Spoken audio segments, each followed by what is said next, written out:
Welcome to the Greater Irvine Chamber Business Insights podcast series, where we address challenges and ideas for early stage and entrepreneurial business leaders. Your host today is Dave Coffaro, Interim President and CEO of the Greater Irvine Chamber. Well, hello, folks. Welcome to the Greater Irvine Chamber of Commerce Business Insights podcast. And last year, I did some consulting work with a community bank. And when I asked the CEO what he was interested in working on together, he showed me this list of the top 10 pain points that he and his management team had identified in the bank. And they were issues that they believed stood in the way of creating the kind of client experience that the bank wanted to deliver. The CEO said, "We want your help in getting rid of these pain points." So it was all about getting rid of the pain points. And there were two things that really struck me about that conversation. The first one is, if you think about it, when we eliminate pain points, all we've accomplished is we've created a pain-free environment. But I don't believe any business defines success as simply being pain-free. And the second thing that struck me in the conversation was that pain points are generally a symptom. So when we deconstructed each of the things that were on their list, the root cause was either a poorly designed, ineffective, or non-existent business process. So kind of the theme for me is business process design isn't necessarily a topic that comes top of mind for most leaders. More often than not, what I find is that process design only comes to the fore when the symptoms become chronic. So there's product issues, there's quality problems, there's poor customer experiences, or even employee issues. So today's podcast, it's really coming from a different perspective, and that is the view that successful businesses invest time and resources into intentional, effective process design and ongoing refinement. And I underscore that concept, ongoing refinement. So our guest today is Michael Tatham. Michael is CEO of the Tatham Company. And Michael, I'm thrilled to have you with us today. Oh, thank you for inviting me. It's something I'm very passionate about talking about, so it's my pleasure. Okay. So your company, the Tatham Company, you all have deep experience in guiding organizations in elevating their efficiency, their effectiveness. I read your company's mission statement, and it really speaks to drawing on the human resource element as kind of the foundation for improvement. So connecting with the people in the organization. I want to read the mission statement because it really kind of spoke to me. It says, to empower organizations to change the way they operate by igniting the incredible, capable people they've already hired. That really resonated. So, Michael, what does the Tatham Company do? Yeah, thanks, Dave. So, yeah, that mission statement, that really resonates with us all internally, and we try to live it every day. And for us as an organization, yes, it does come down to empowering the teams, empowering them in their work, and really, it's going back to the problem-solving approach that we're bringing to the table. And, some people call it process improvement, redesign. I mean, there's a lot of different words out there for it, but at the core of what we're doing is we're enabling these teams to reach improved, enduring solutions and effectively implement their business strategies by transferring this problem-solving approach, which quite honestly is not that complex. And it spreads like a wildfire, right, throughout the organization. You don't have to be an expert. And really what it does is it creates a common language and a common vision and a common experience that everyone can kind of relate to. And that's kind of what we're bringing to our clients. So how does that mission connect to process design and development work? Yeah, so they're so hand in hand. Like I've said this many times, I don't think I've ever worked, especially big organizations in financial services specifically, or in manufacturing. There's always somebody or a group or a team who has process knowledge. And honestly, I hate to say it, it's become almost like a commodity. So many leaders may not be familiar with it, but there are pockets of leaders or workers that do have process knowledge. But the connection of giving and empowering employees to have a voice and then providing them with a discipline to solve real problems in the business helps them connect and have a sense of purpose in the business that I think a lot of organizations that although have problem-solving method in place, they're missing the boat on that. And so those two things are directly connected. And if you can't make sure that there is that straight line between them, then you miss out on, you suboptimize.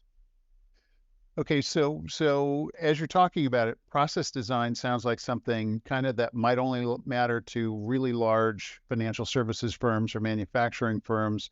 Is that the case? No, it's not. I mean, that's where, if anyone knows about Deming, when he came from the he was American, went to over to Japan, and brought this way of thinking. It started in manufacturing, and honestly, it's such a great place to start too, because you've got tangible physical things that you can touch and see. And what's happened over the years is that anyone who has this type of knowledge knows that it applies to everything. Whether you're a bank loan traveling through a process, or a car, or you could be an item that you purchased online. At the end of the day, I think you would agree with this, Dave, is that all businesses have three main categories. They sell, they fulfill, and they service. And so whether you're in manufacturing or in a service-based industry, that there's all the similarities are there. So it really is this, there is a misconception that this work only applies to manufacturing. So when you say that, it sounds like there's general principles that you apply that you work with. Where do you start when you work with a company to just sort of understand like what they do now and where there could be opportunities to create a better end-to-end process to create a better outcome, a better product, a better customer experience, whatever that is? Yeah, it's such a good question. I've worked in pretty much there's only one industry I have not worked in, but every other I have. And I'll tell you, the commonality here is that at the end of the day, it's human beings working together, parsing information together, and creating a full experience of value for a customer. Okay. And the common challenges that we're seeing in every single client we have is they're usually a whole lot of smart leaders who have great ideas on what they want to do, all working in individual silos and departments, but they're operating independently. And they do their darndest to come together to try and create a valuable solution that cuts across the silos. But it's such a huge mountain to climb, I think, for a lot of them. So that is probably one of the biggest things that we've noticed over the years, and it hasn't changed probably in the last 50 years. And then what comes out of that is this lack of standardized processes and ways of working. And that leads to inconsistency, unclear or misaligned goals and metrics. And then you get bottlenecks, you get slow down decision making, and ultimately that is hindering your growth. So to be able to work in this competitive landscape, you have to break free from kind of those comfort zones and embrace change and unlock the true potential in your people by thinking about some of these concepts. And if you don't think about them, then you'll never be able to achieve them. One thing that stood out is what you didn't say, Michael, and that is you didn't say automation is always the answer to everything. And I know that there's this perception. We just invest in the technology and that solves all of our problems, right? Whether it's Salesforce or some type of ERP or something like that. Why didn't you say that? You were talking about the people and not the technology. Yeah, so I'm a big techie myself. I love technology. My hobby is actually home automation. So as soon as AI came out, I was right into that. But I'm gonna tell you, this is just again based on experience. It's not something that I just say because it's popular or unpopular. I've truly have seen that every single client we've had over the years, whether it be a small organization of 10 people right up to a client that we had working with Walmart of 1 million employees, is that there is this hidden capability or hidden capacity within the organization that can be easily revealed with no additional investment of capital. None. There are problems to be solved that do not require technology, that are super simple. And if you can get those first, then you can pay for the technology later that can actually enable that process. So we always go back to get the people working it first, because they've got creative ideas. They've got creative ways, and more importantly, they know how to solve these problems. And if you can give them the chance to do so, they're going to be the first to want to implement it, because there's a sense of accountability and there's a sense of ownership. So that's why we always go back to start with the people. And then, you've probably heard me say this before, Dave. If you take technology and apply it to a crap process, you'll get crap faster.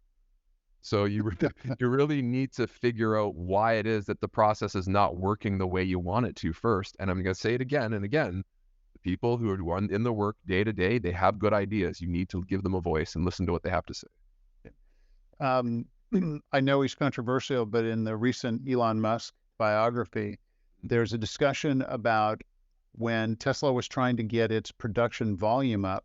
Mhm. And it kind of struck me because he said, we found out that we had automated things that shouldn't have been automated. That's right. And so they actually pulled back on some of the automation and brought humans into processes, and productivity went up because they did what you're talking about is they asked the people who are on the front line actually making sure things got done, how we can do it faster, better, cheaper, that kind of thing. And that helped them get their volume up.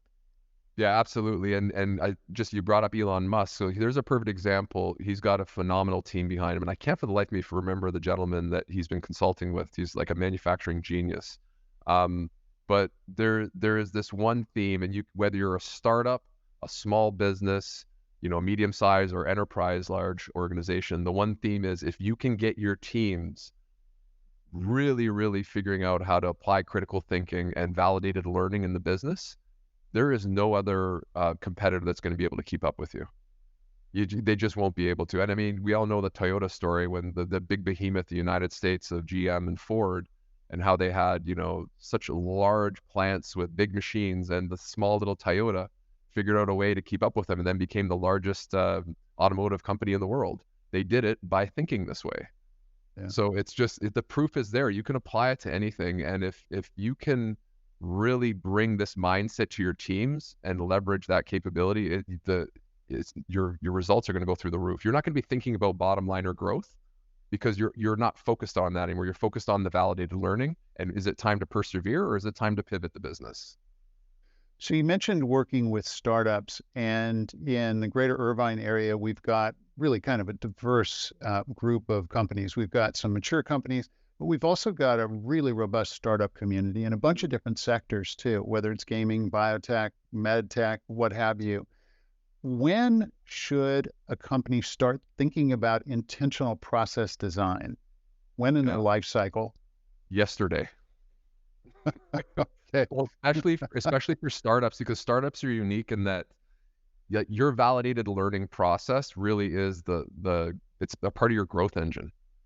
You don't have whatever, you may not have the kind of, whether you're doing bootstrap or you have Series A, Series B funding, you have to constantly be proving hypotheses in your business, right? If you're not learning things and you know exactly where your market is and you know exactly where the product features are that are doing well and the ones that are not, and then proving that on, I would argue, weekly basis, then you're already behind.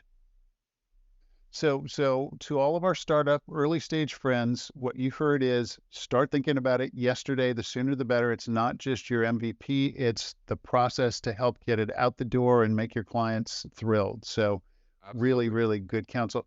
Michael, you mentioned you work with all different kinds of industries. I know you've worked with insurance companies, banks, healthcare providers, retailers. You mentioned the biggest one in the world, Walmart, manufacturers. How does process design and a process mindset apply to service businesses versus manufacturers? Yeah, it's interesting. So I haven't really mentioned this yet, but and it's something that I think is hard for many to grasp. So we have a business simulator called Bootcamp. We've used it since we'd helped co-develop it back in it was the early 80s with HP. And what it does is it takes you through the life cycle of a growth or a change of an organization, from one that's being cumbersome and push driven and bottom line not being where you want it, and really not a whole lot of growth potential, right, to becoming a fast, flexible, agile organization that's blowing the competition out of the water. And one of the questions we always get if it's not a manufacturing company as a client is, well, what exactly does your original question, what does manufacturing have to do with our business? And one thing that I've realized that works super well is the thematic analysis that we do with our clients. When we take them through something that they do not have a tremendous amount of confirmation bias on, it's amazing how they open up their minds. And I would actually argue that the industries that we struggle with the most are actually manufacturing. So like, and the services business, you can take something like a product through a production floor and say, this is a loan, or, this is a piece of software, or this is an item that you're purchasing online, or it's just as recent, this is information that's being provided to the public so that they can make decisions on, the course of where they want to live or something like that. So everything is a process and it has a life cycle. And so once clients start to realize, my goodness, doesn't matter if we're manufacturing widget, or we have information that's turning into a piece of financial information, or or an actual physical thing, it doesn't really matter. It's all the same. And I think that's where they start to really grasp the concept is that, if we can look at it from a process lens, then we're going to have that competitive advantage. I want to highlight something you just said. I heard you use the term the process life cycle. So does that mean that processes get stale and need to be refined over time? Or what do you mean when you say that? That's exactly what I mean. As soon as you've got something that you've developed, you should be constantly improving it. Like, it's a continuous cycle. And I would argue, especially with now, I said this already about startups. If you're not already doing that, and I use the word validated learning, that's very similar to, improving a process, or it's the same really. If a large organization gets way too comfortable in putting something in place and then everyone's doing it and then moving on, and then what happens is 6 months later, it's out of style. So you got to really make sure, this comes back to the people side, that the leadership capability is there, that the people who are working at it have this type of mindset and ways of working, so that they're constantly looking at it and looking for ways to improve it. It's not something that ever should be static. The way I would interpret what I think you just said is that leadership creates a culture of continuous process improvement. Is that 100%. accurate? 100%.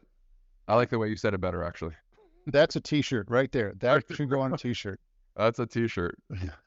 So what are some of the common threads that you see in your work that lead to business model inefficiency or process inefficiency? Yeah, I think probably the biggest one is that there's such a heavy reliance on middle management to be problem solvers. I think that's probably the biggest one. I don't know. I have to pull up the stat because I had it somewhere on here, but here it is. So, here it is. Disengaged employees cost U.S. companies up to $550 billion a year. Okay, so you got to ask yourself, well, why are they disengaged? And I think everyone will have a different explanation depending on where you're sitting. I mean, I have some very large clients right now that would argue, oh, well, they're disengaged because we're asking them to come into the office, or they're disengaged. They don't actually know. And my response is, why don't you ask them?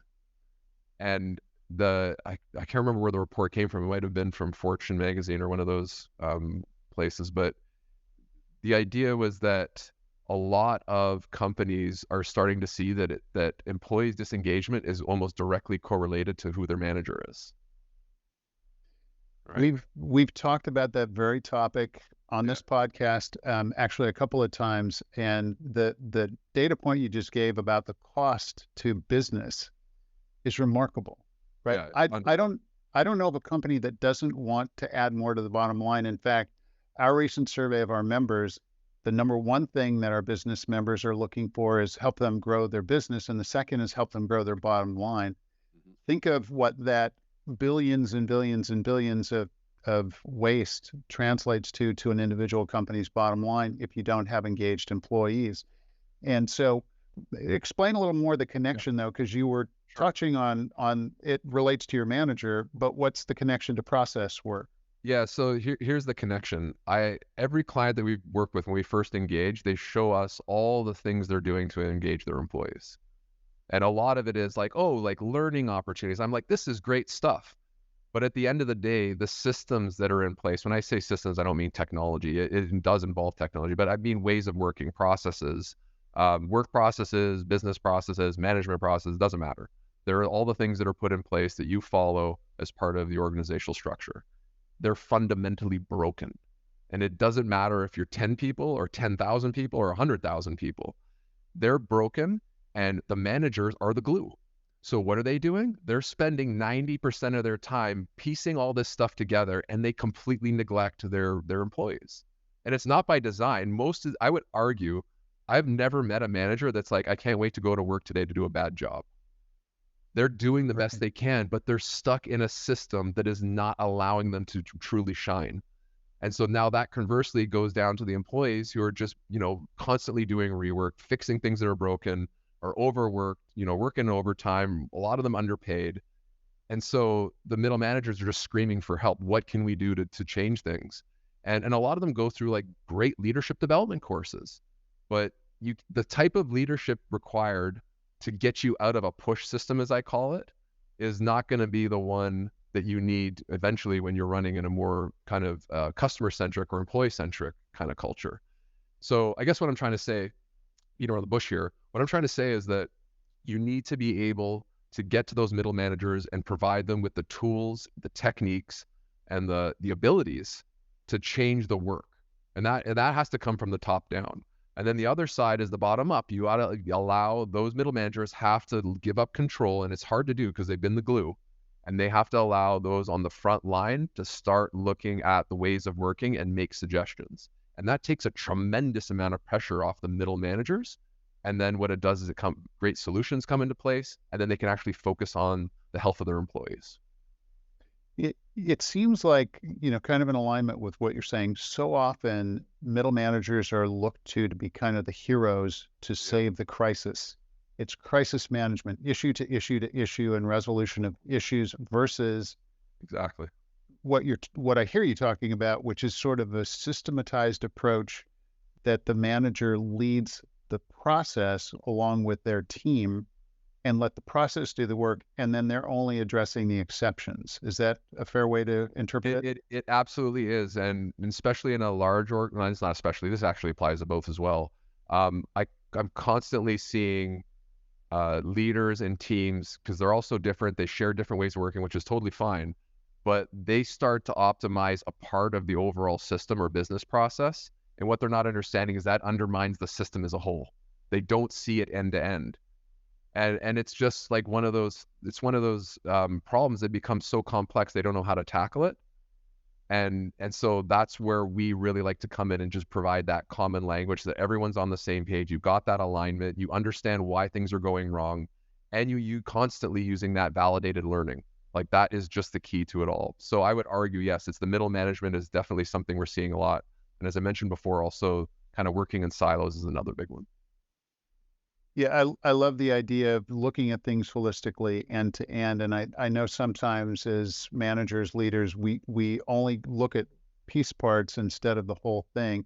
That's kind of where we started the conversation about the CEO who gave me his list of pain points. Right. He was looking at all those things that are exceptions to a system because they don't really have a system, and focusing on resolving pain instead of saying, how do we delight our clients? How do we make this work for our employees? And the outcome is really happy clients.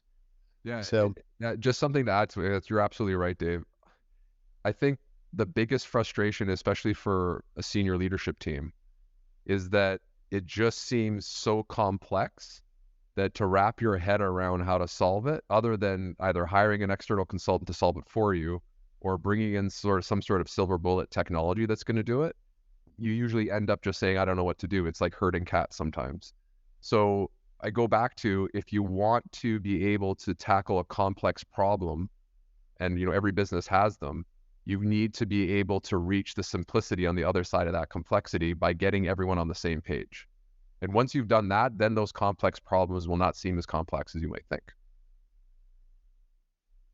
Yeah, that really resonates with me. It's a way to make it easier to succeed. Really, it's a way of setting your organization up for success rather than looking for heroics, because that burns people out. Yep. Yeah, absolutely. But the question then comes, if you know what I'm saying, you talk about the pain points. As soon as a leadership team, you bring up those pain points, the immediate response or intuitive response is going to be something like, oh, well, who works in that division? Who's the manager in that division? Or who owns that process? Hey, you, Joe, you need to go fix that.